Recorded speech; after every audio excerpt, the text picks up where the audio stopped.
Assalamualaikum warahmatullahi wabarakatuh. Saya Siti Naya Hesramawati dengan NPM 240810101047. Di sini saya akan memaparkan hasil final project mata kuliah Machine Learning dengan judul Analisis Komparatif 7 Algoritma Supervised Learning pada klasifikasi multikelas dataset Fisher Iris dan dataset biji gandum. Seperti yang bisa dilihat pada layar, analisis yang saya lakukan ini berfokus pada pendekatan supervised learning untuk menyelesaikan masalah klasifikasi multiclass. Kenapa menggunakan supervised learning? Karena metode ini paling ideal untuk melatih model menggunakan data yang dari awal sudah memiliki label yang pasti. Di pengujian ini saya menggunakan 7 algoritma sekaligus mulai dari KNN, SVM, Decision Tree, Random Forest, Gradient Boosting, Logistic Regression, sampai dengan Naive Bayes. Ketujuh algoritma ini sengaja saya pilih karena masing-masing dari algoritma mempunyai cara kerja yang mewakili berbagai pendekatan matematis yang berbeda. Ada yang basisnya hitungan probabilitas, kemudian pengukuran jarak, kemudian pembuatan pohon keputusan, sampai dengan penggabungan model atau ensemble. Tujuan utamanya untuk mengukur dan membandingkan performa mereka secara langsung, terutama dari nilai akurasi, presisi, dan recall. Tapi, saya juga ingin melihat lebih dalam tentang algoritma mana sih yang paling stabil dan mana yang gampang terkena overfitting dan underfitting. Karena untuk melihat perbandingannya supaya benar-benar lebih terlihat, maka saya mengujinya pada dua dataset yang sifatnya sangat bertolak belakang. Dataset pertama adalah Fisher Iris. Dataset ini dijadikan baseline karena data iris itu batas antar kelasnya sangat jelas dan relatif mudah dipisahkan. Kemudian untuk dataset yang kedua yaitu biji gandum, karena dataset ini jauh lebih sangat berbeda dengan dataset iris karena banyak yang saling overlap. Selanjutnya, masuk di tahap metode. Dataset pertama yang dievaluasi dalam pengujian ini adalah dataset Fisher Iris. Seperti yang saya bilang sebelumnya, dataset ini diposisikan sebagai baseline atau titik patokan dasar dengan ukuran yang tidak terlalu besar, yaitu hanya 150 sampel. Jika melihat pada tabel rincian variabel, struktur datanya dibagi menjadi dua bagian, yaitu variabel untuk prediktor dan target. Untuk memprediksi spesies bunga, maka mesin akan mempelajari 4 variabel prediktor yang semuanya bertipe numerik dengan satuan cm. Keempat fitur tersebut meliputi sepal length atau panjang kelopak, sepal width atau lebar kelopak, petal length atau panjang mahkota, dan petal width atau lebar mahkota. Keempat fitur inilah yang nantinya akan menentukan variabel target kategorikalnya, yaitu jenis spesies bunganya. Apakah dia terklasifikasi sebagai setosa, versicola, atau virginica. Satu karakteristik utama yang paling menonjol dari data iris adalah sifatnya yang linear. Artinya, dari kombinasi ukuran kelopak dan mahkota tadi, batas pemisah antar kelas bunganya sudah sangat rapi dan jelas. Jadi, sebagai hipotesis awal, karena fitur-fiturnya sudah sangat jelas dan mudah dipisahkan, maka algoritma machine learning seharusnya tidak akan membutuhkan komputasi yang terlalu rumit untuk bisa menebak ketiga spesies bunga tersebut dengan akurat. Next. Beralih ke dataset kedua, di sini saya menggunakan dataset seeds atau biji gandum. Dataset ini diposisikan sebagai pembanding untuk menantang model yang sudah dilatih dari dataset iris. Dari segi ukuran, dataset ini sedikit lebih besar dengan total 210 sampel.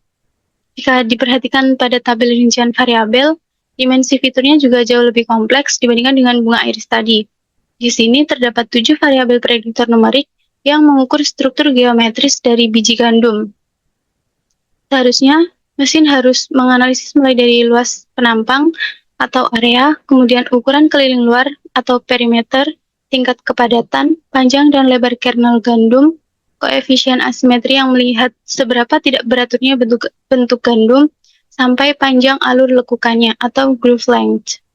Ketujuh fitur inilah yang nantinya akan digunakan mesin untuk memprediksi variabel target kategorikalnya, yaitu mengklasifikasikan gandum ke dalam 3 varietas Kama, Rosa, atau Canadian. Kenapa dataset ini saya pilih sebagai pembanding? Karena karakteristik distribusinya sangat overlap, yang sangat berbeda jauh dengan dataset iris. Next. Di sini mulai masuk ke bagian langkah analisis. Di sini saya sudah memetakan seluruh proses pengujian ke dalam sebuah diagram alir atau pipeline data, mulai dari tahap awal data masuk sampai menghasilkan kesimpulan akhir. Prosesnya dimulai dari tahapan pertama, yaitu pemuatan dan eksplorasi data atau EDA. Di fase awal ini, dataset iris dan seeds diekstraksi ke dalam data frame melalui Pandas, kemudian dilakukan pengecekan awal seperti melihat apakah ada missing value, memeriksa duplikasi data, dan menarik statistik deskriptif untuk memahami karakteristik sebaran nilainya. Setelah datanya bersih, kemudian berlanjut ke pra-pemrosesan data. Di sini, fitur prediktor dipisahkan dari label targetnya. Data lalu disegmentasikan menjadi data latih atau training set dan data uji atau testing set. Kemudian fitur prediktornya akan diproses menggunakan standard scaler agar semua variabel memiliki skala metrik yang sama dan tidak bias saat masuk ke model. Langkah berikutnya yaitu pendefinisian dan pelatihan model. Di sini saya mengimplementasikan 7 algoritma supervised learning yang mencakup KNN yang berbasis jarak Euklidean, kemudian SVM yang bekerja mencari hyperplane pembatas margin, lalu kelompok model pohon, yaitu decision tree, random forest, dan gradient boosting. Kemudian model linear probabilistik seperti logistic regression dan naive bayes. Selama proses pelatihan, alurnya sengaja lewat ke tahap cross-validation menggunakan metode stratified k-fold. Langkah ini untuk memastikan model yang dilatih benar-benar stabil dan perkiraan performanya lebih benar. Setelah model selesai dilatih, proses bergeser ke evaluasi kinerja model. Kemampuan memprediksi dari ketujuh algoritma tadi diuji menggunakan data uji murni yang belum pernah dilihat oleh mesin. Metrik yang diukur mulai dari akurasi, presisi, recall, skor F1 score, hingga melihat representasi dari confusion matriksnya. Terakhir yaitu analisis komparasi. Di sini saya mengevaluasi selisih skor atau gap antar fase validasi silang dengan hasil testing. Tujuannya untuk mendiagnosis secara akurat apakah model tersebut mengalami gejala overfitting atau underfitting. Sebelum akhirnya kita bisa menyimpulkan algoritma mana yang paling optimal untuk kedua dataset. Memasuki bab hasil dan pembahasan, hal pertama yang akan kita evaluasi adalah visualisasi sebaran data dari dataset Fisher-Iris. Seperti yang terlihat pada grafik box plot di layar, visualisasi awal menunjukkan pola pemisahan kelas yang sangat ideal. Ketika kita fokus pada dua grafik di baris bawah, yaitu fitur peta length dan fitur peta width, terlihat ada variansi yang sangat signifikan untuk membedakan target spesies. Bisa diperhatikan pada box yang berwarna merah muda, spesies setosa secara konsisten memiliki ukuran mahkota yang jauh lebih kecil dan datanya mengelompok sangat rapat. Posisinya terisolasi dan terpisah jauh dari dua spesies lainnya. Sementara itu, untuk spesies Versicolor yang berwarna hijau dan Virginica yang berwarna biru, keduanya menempati rentang nilai ukuran yang lebih tinggi, namun jika dilihat secara baik-baik ada sedikit tumpang tindih atau overlap pada nilai kuartil antara kedua spesies. Dari visualisasi ini bisa ditarik kesimpulan bahwa mesin akan sangat mudah mengidentifikasi spesies setosa secara sempurna. Kemudian tantangan algoritma nantinya akan berada di seberapa pintar mereka memisahkan batas tipis antara Versicolor dan Virginica. Kemudian untuk memperjelas karakteristik data yang kita bahas sebelumnya, bisa dilihat pada scatter plot di sebelah kanan ini. Dari matriks sebaran scatter plot ini, satu hal yang paling terlihat yaitu titik-titik berwarna merah yang merepresentasikan kelas spesies setosa. Klaster setosa terlihat memisahkan diri secara sempurna dari dua kelompok lainnya. Pemisahan linear ini terjadi karena secara konsisten di hampir semua kombinasi fitur. Di sisi lain, spesies Versicolor dan Virginica atau area batas keputusannya tampak saling berdekatan. Pada beberapa titik bahkan mereka terlihat sedikit bersinggungan satu sama lain. Secara keseluruhan, seperti pada hipotesis awal bahwa spesies setosa paling mudah dikenali oleh mesin, sedangkan spesies versicolor dan virginica akan sangat susah untuk dikenali oleh mesin. Next.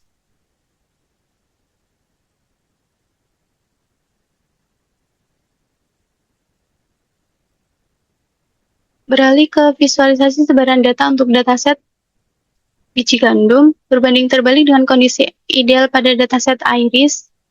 Visualisasi ini langsung menampilkan adanya overlap pada setiap kelas variabel. Di rentang nilai kedua fitur cukup tinggi, yaitu berada di angka belasan, namun kalau dibandingkan dengan fitur rasio seperti compactness, nilainya sangat kecil, bahkan tertahan di bawah angka 1. Perbedaan skala yang sangat ekstrem di grafik memvalidasi kenapa tahap standarisasi atau scaling di awal tadi harus dilakukan. Selain masalah skala, visualisasi ini juga mendeteksi adanya anomali data. Pada grafik box plot untuk variabel asimetri koefisien dan koefisien terdapat beberapa titik outlier atau pencilan di atas batas maksimum. Titik-titik ini menandakan adanya beberapa observasi biji gandum yang bentuknya sangat tidak beratur atau ekstrem. Selanjutnya, dapat diamati pair plot pada sisi sebelah kanan. Titik-titik yang berwarna mempresentasikan kelas gamma, Rosa, dan Canadian. Terlihat saling membaur di hampir semua kombinasi fitur. Sebagai contoh, pada persilangan dimensi length of kernel terhadap width of kernel ataupun perimeter, area sebaran titiknya saling tumbang tindih dan sangat rapat. Sama sekali tidak ada satupun kelas varietas yang terisolasi atau membentuk klasternya sendiri secara mandiri.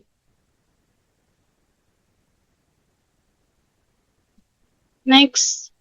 Sebelum masuk ke tahap pelatihan model, dataset ini wajib melalui serangkaian pra-pemrosesan. Tujuannya untuk memastikan algoritma bisa memproses informasi secara optimal dan hasilnya tidak bias. Langkah pertama adalah memisahkan himpunan data atau data splitting. Seperti yang tampak pada tabel rincian di layar, data dipartisi menjadi data latih dan data uji dengan rasio 80:20. Di sini saya menerapkan metode stratified sampling. Karena kan pada distribusi train dan distribusi test, proporsi setiap kelasnya baik pada bunga iris maupun biji gandum terbagi dengan seimbang dan merepresentasikan populasi aslinya. Setelah data dipisah, langkah selanjutnya adalah menyesuaikan skala fitur atau fitur scaling menggunakan standard scaler. Pada biji gandum, terdapat perbedaan rentang nilai yang sangat ekstrem, sehingga standarisasi ini akan memaksa seluruh distribusi data agar memiliki nilai rata-rata 0 dan simbangan baku 1. Transformasi ini dilakukan agar algoritma seperti KNN dan SVM tidak menjadi bias atau mendominasi oleh fitur yang angka satuannya kebetulan lebih besar. Setelah data diseimbangkan dan skalanya dinormalisasi, maka kita masuk ke fase inisialisasi ketujuh algoritma. Secara singkat, untuk KNN saya menggunakan 5 tetangga terdekat dengan jarak Euklidean. Untuk SVM saya menggunakan kernel RPF agar bisa menangani batas data yang non-linear. Kemudian untuk kelompok model berbasis pohon, saya menerapkan regulasi pemangkasan dengan pada decision tree kedalaman pohon hanya dibatasi maksimal 4 tingkat. Begitu pula pada model ensemble seperti random forest dan gradient boosting. Kedalaman pohon hanya dibatasi dan jumlah pohonnya diatur di angka 100 untuk mencegah overfitting yang agresif. Untuk model seperti logistic regression, iterasi komputasinya dinaikkan menjadi 300 putaran agar bisa mencapai konvergensi sempurna. Kemudian naive bias, saya menambahkan sedikit nilai smoothing untuk mencegah masalah probabilitas nol mutlak. Sebagai kontrol tambahan di seluruh algoritma yang melibatkan inisialisasi acak, saya menetapkan parameter random state di angka 42. Penyeragaman ini diaplikasikan untuk semua hasil komputasi agar untuk dibahas selanjutnya bersifat reproducible atau dapat direplikasi dengan hasil yang persis sama.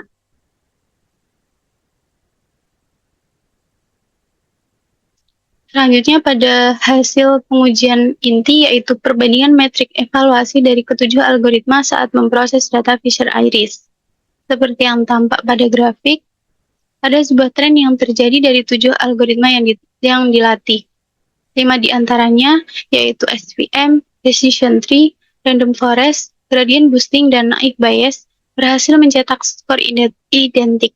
Kelimanya menyentuh angka performa yang nyaris absolut dengan akurasi pengujian dan nilai F1 score di angka 96,7%. Di sisi lain, algoritma KNN dan logistic regression terlihat berada di paling bawah dengan tingkat keakuratan sekitar 93,3%. Untuk memahami secara pasti kenapa angka-angka tersebut bisa muncul, dan kenapa 5 model bisa seri dan kenapa keduanya tertinggal, kita akan membahas di hasil yang selanjutnya. Di sini melalui coefficient matrix, confusion matrix, terlihat bahwa dari ketujuh algoritma ini, terdapat satu pola yang sangat konsisten. Untuk baris pertama, yaitu spesies setosa, 7 model berhasil menebak dengan sempurna 100%. Dari 10 sampel uji yang diberikan, semuanya ditebak benar di kotak biru tua tanpa ada yang meleset satupun.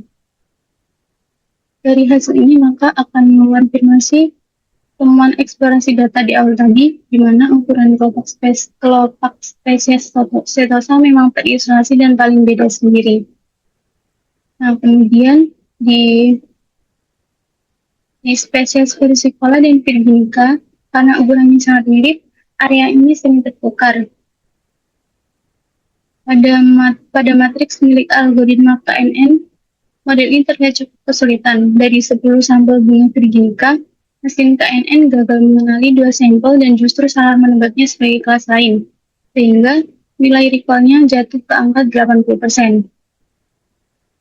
Kemudian kesalahan tebak yang cukup tinggi juga terjadi di algoritma matriks logistic regression. Sebaliknya pada model tingkat atas seperti SVM dan Decision Tree, tingkat kesalahan klasifikasinya masih marginal dan nyaris sempurna.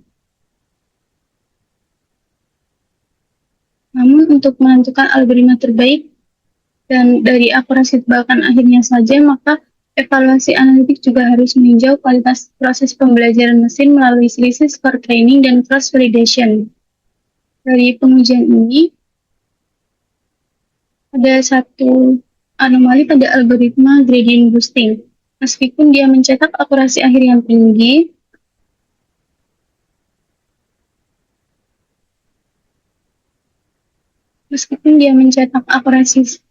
tinggi, model gradient boosting terdiagnosis mengalami potential overfitting. Karena algoritma gradient boosting terlalu agresif untuk memaksakan dirinya memisahkan data mati sampai akurasinya tembus di angka 1 atau 100%. Tapi saat divalidasi silang, rata-rata performanya menurun dan menghasilkan deviasi yang cukup tinggi. Hal ini menunjukkan bahwa algoritma gradient boosting merupakan model yang kurang reliable jika bertemu data baru di dataset Fisher-Iris.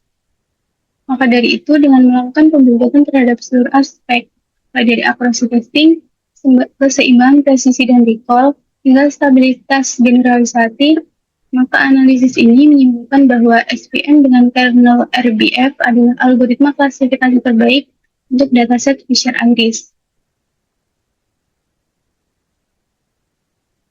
Selanjutnya beralih ke hasil evaluasi untuk dataset pembanding, yaitu dataset biji gandum.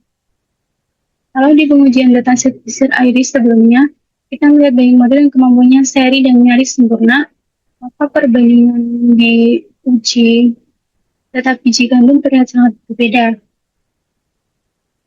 Di posisi teratas terdapat algoritma decision tree dan gradient boosting yang memiliki performa dengan tingkat akurasi pengujian tertinggi, yaitu berada di angka 92,86%.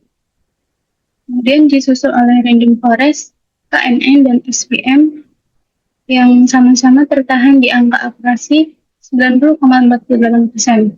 Sementara itu, algoritma berbasis probabilitas linear seperti logistic regression dan naive Bayes merupakan algoritma dengan akurasi paling rendah, yaitu 88,10%. Penurunan batas atas performance algoritma ini yang awalnya bisa tembus hingga 96% pada data iris, kemudian menjadi maksimal hanya 93% di data biji gandum. Tingginya overlap pada data biji gandum benar-benar menyulitkan mesin untuk menarik garis batas klasifikasi yang tegas.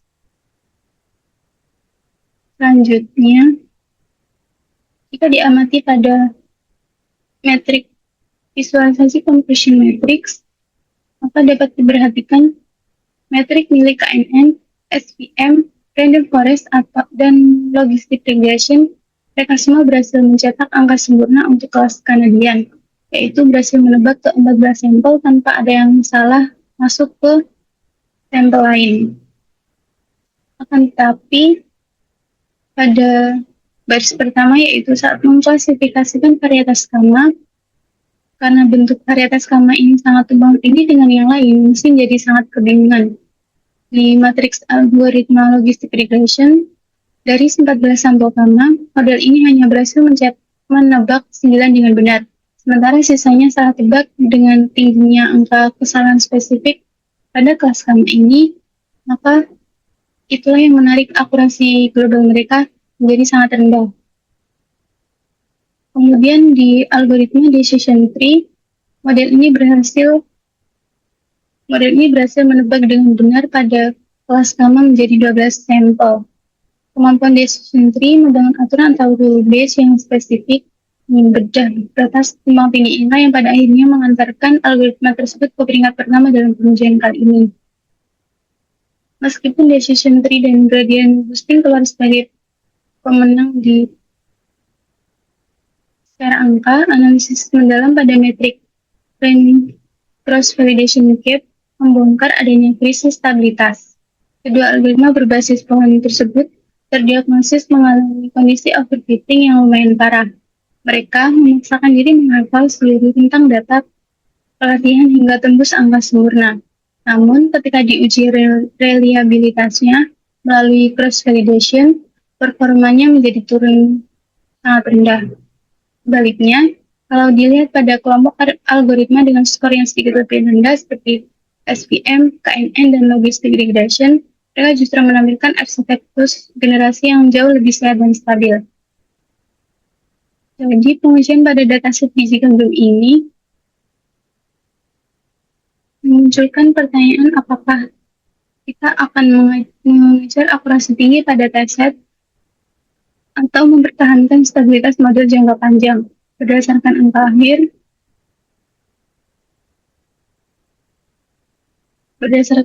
akhir, decision tree secara kuantitatif tetap ditetapkan sebagai rekomendasi algoritma terbaik karena kemampuannya yang sangat mumpuni menembus kerumitan kelas gamma.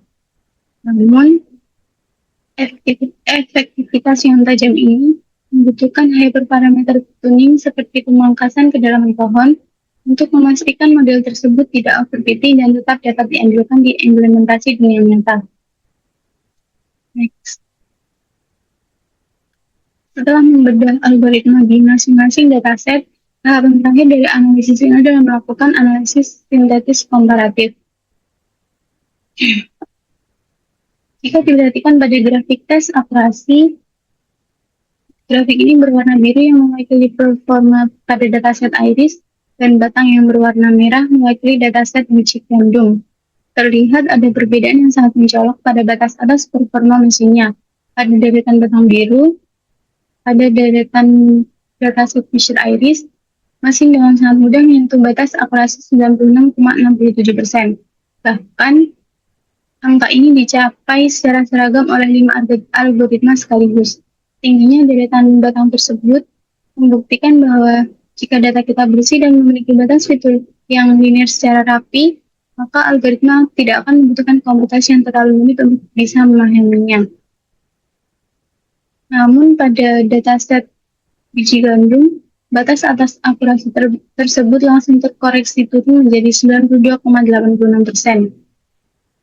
Dan itu hanya mampu dicapai oleh algoritma berbasis pohon seperti decision tree dan gradient boosting. Sedangkan algoritma linear probabilitas seperti logistic regression merupakan yang paling rendah, yaitu berada di angka 88%. Penurunan performa secara global ini berimplikasi pada tingginya tumpang tindih atau overlap dari data biji gandum yang sudah dibahas di awal tadi. Dari perbandingan visual di slide ini, bisa ditarik satu kesimpulan analitis, yaitu ketika struktur data menjadi non-linear dan batas antar kelasnya membaur secara rumit, maka kapabilitas sebuah algoritma benar-benar diuji. Dan di situasi tersebut yang saling bertumbuk, maka algoritma hierarkis yang berbasis pohon terbukti jauh lebih agresif dan tangguh dalam memotong batas tumpang tindih tersebut dibandingkan model linear biasa. Berlanjut ke metrik selanjutnya, yaitu stabilitas generalisasi model.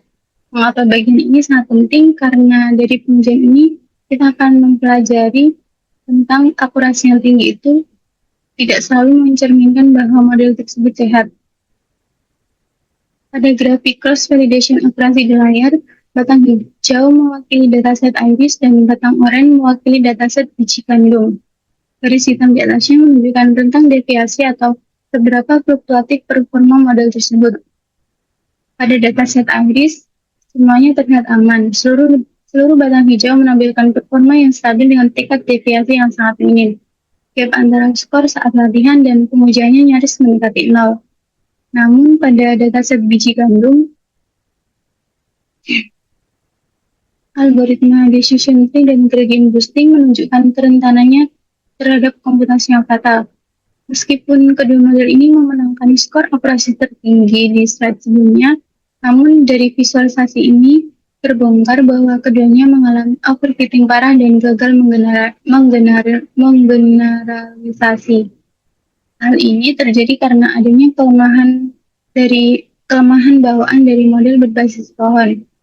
Demi memisahkan data gandum yang rumit dan tumpang tindih, saat fase pelatihan, maka algoritma ini secara agresif terus membuat cabang keputusan baru untuk menghafal semua noise dan anomali.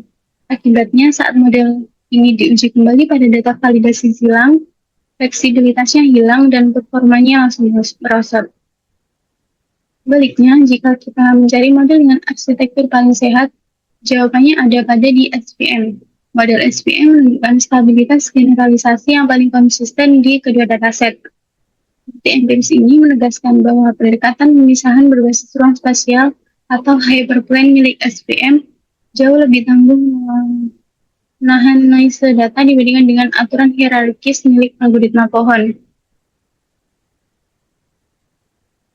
Berdasarkan seluruh pengujian yang telah dilakukan, maka dapat ditarik kesimpulan yaitu pertama, karakteristik, tingkat kompleksitas, dan separabilitas sebuah data adalah penentu mutlak bagi performa algoritma.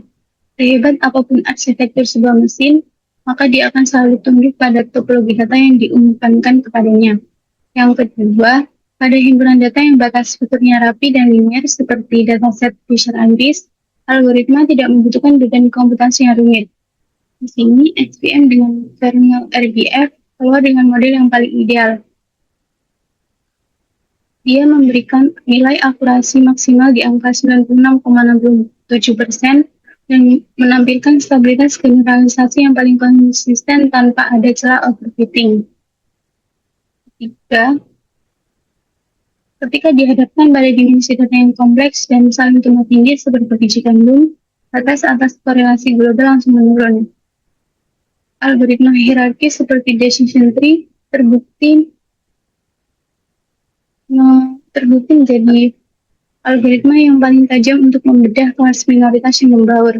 Namun ketajaman tersebut harus dibayar mahal dengan terjadinya overfitting yang parah.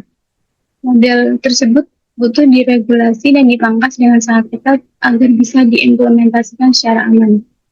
Poin keempat, sekaligus yang terakhir, yaitu seluruh komparasi empiris tadi pada akhirnya memvalidasi teorema no-free-lunch. Pengujian ini membuktikan secara nyata bahwa tidak ada satupun algoritma machine learning yang superior di segala kondisi. Untuk himpunan data yang bersih, pendekatan ruang spasial seperti SVM merupakan opsi utama yang paling sempurna. Namun untuk data yang sangat overlap, kita dapat menggunakan algoritma pohon keputusan dengan syarat perlunya penyetelan hyperparameter lanjutan. Demikian pemaparan analisis komparatif machine learning dari saya. Semoga hasil pengujian ini dapat memberikan wawasan baru terkait optimalisasi algoritma klasifikasi. Terima kasih atas perhatian yang diberikan. Assalamualaikum warahmatullahi wabarakatuh.